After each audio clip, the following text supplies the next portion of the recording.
Bonjour, chers élèves, chers candidats, nous allons vous présenter un TP obligatoire numéro 4, R maximal en terminale S.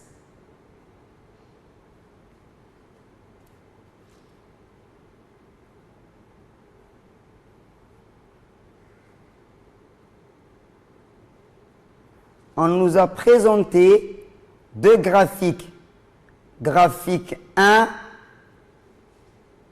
et graphique 2.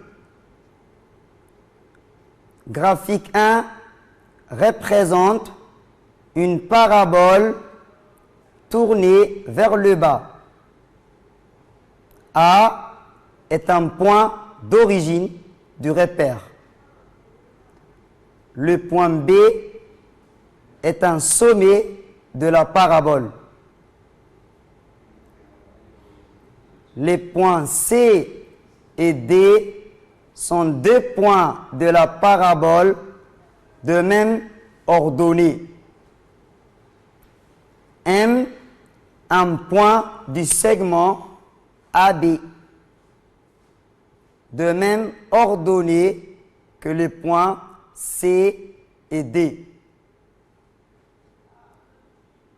Graphique 2 représente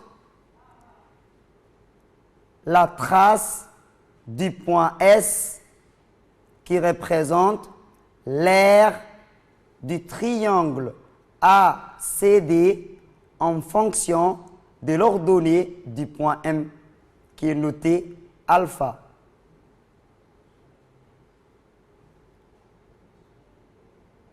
Partie A. Lecture graphique. La première question. Déterminer l'ordonnée du point B.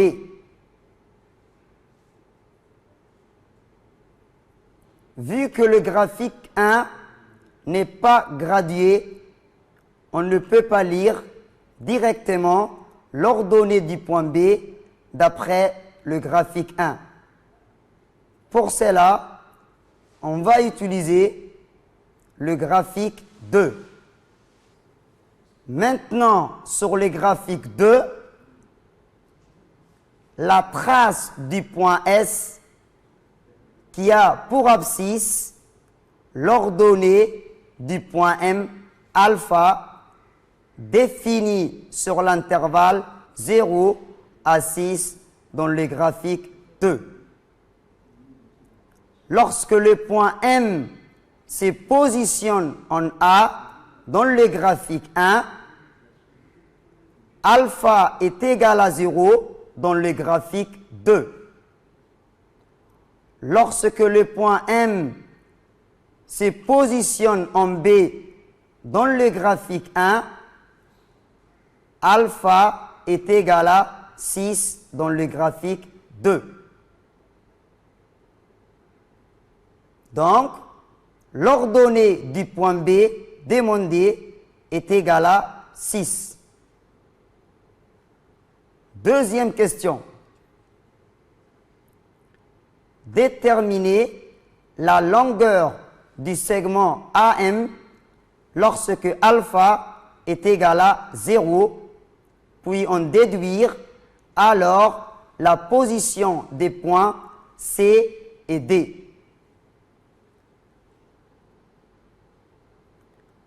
Lorsque alpha est égal à 0,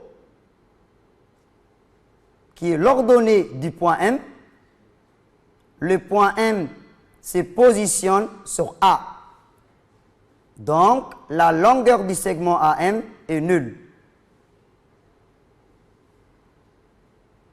Et alors, les points C et D se positionnent à l'intersection de la parabole et l'axe des abscisses.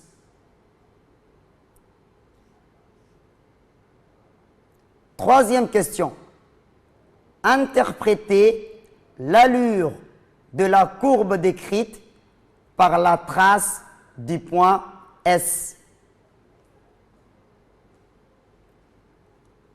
La courbe décrite par la trace du point S admet un maximum sur l'intervalle 0 à 6. Cette graphique admet un maximum sur l'intervalle 0 à 6. Autrement dit, l'aire du triangle ACD admet un maximum. La partie A est terminée. Appelez le professeur pour valider le travail fait. On passe à la deuxième partie, partie B, recherche de l'aire maximale du triangle ACD.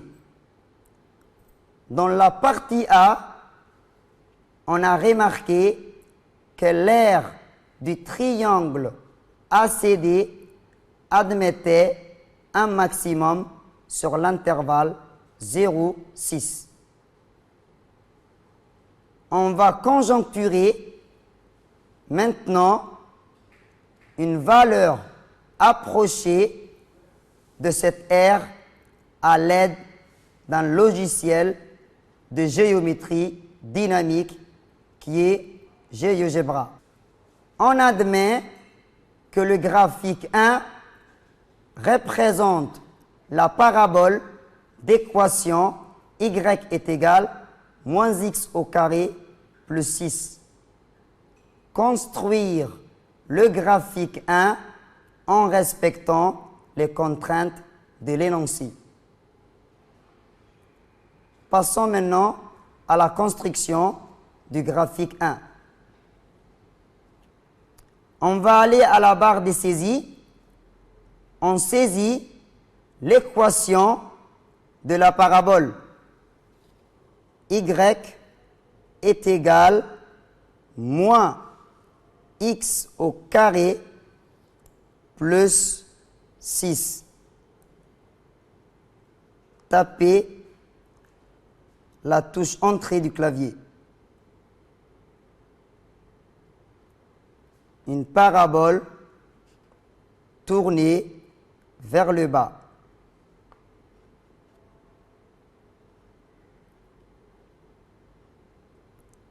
Ensuite, on place le point A à l'origine du repère. On clique sur l'icône point, puis ensuite je clique à l'origine du repère. Point A est un point d'origine du repère.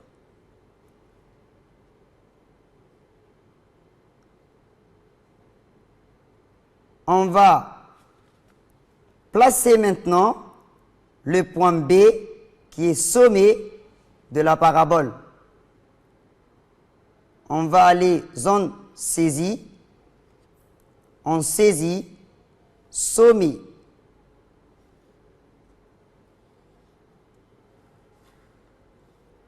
On choisit conique. Conique ici, noté C. On saisit petite c. Entrée. Le point B est placé en étant un point sommet de la parabole.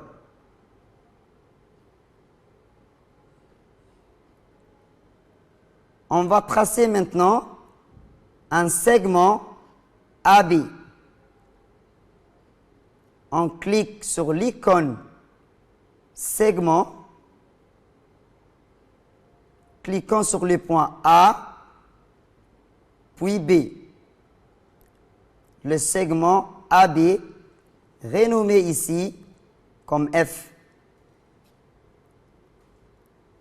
Cliquons, clic droite, on choisit renommer et on renomme segment AB. On peut cacher cette étiquette. Clic droite, on choisit afficher l'étiquette pour masquer.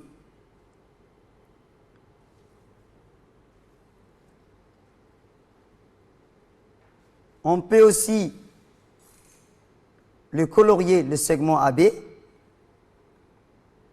Clic droite, on choisit Propriétés.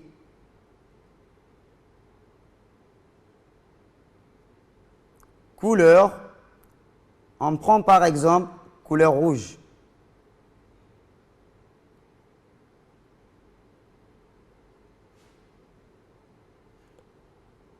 Pour les différencier de l'axe des ordonnées, le segment AB.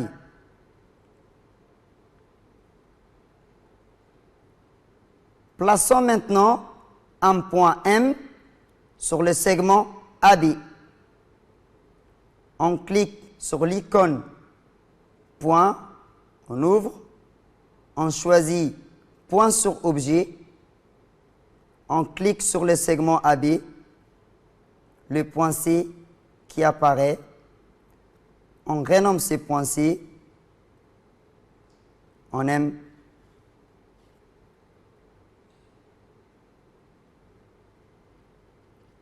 M est un point qui varie entre A et B.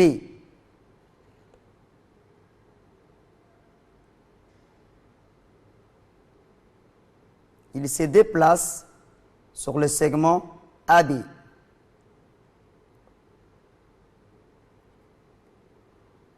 On veut maintenant placer les points C et D sur la parabole de même ordonnée que le point M. Alors, on va tracer une droite parallèle à l'axe des abscisses passant par le point M.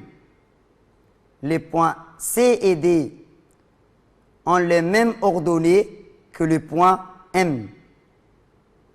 On clique sur l'icône, on choisit parallèle, on clique sur l'axe des abscisses, puis on clique sur le point M. La parallèle à l'axe des abscisses coupe cette parabole. Comme les points C et D ont les mêmes ordonnées que le point M, alors l'intersection de cette parabole et cette droite-là sont les points C et D.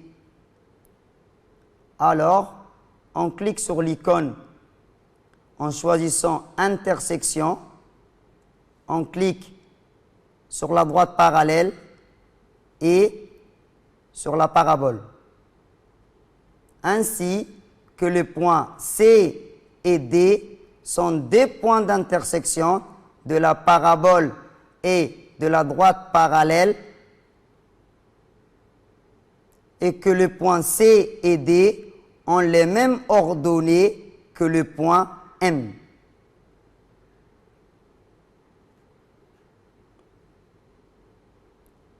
Si on essaye de varier le point M,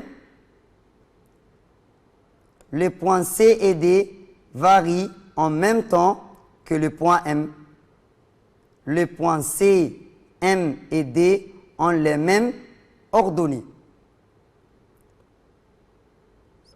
Lorsqu'on positionne le point M en A, les points C et D sont les deux points de l'intersection de la parabole et de l'axe des abscisses, ce qu'on avait remarqué dans la partie A. Pour construire maintenant le triangle ACD, d'abord, on va cacher la parallèle. On clique droite, on choisit afficher l'objet, la droite est disparue. On clique sur l'icône polygone, cliquons sur le point A, sur le point C, D, enfin A. Voici un triangle A, C et D, nommé ici poly 1. Le graphique 1 est fait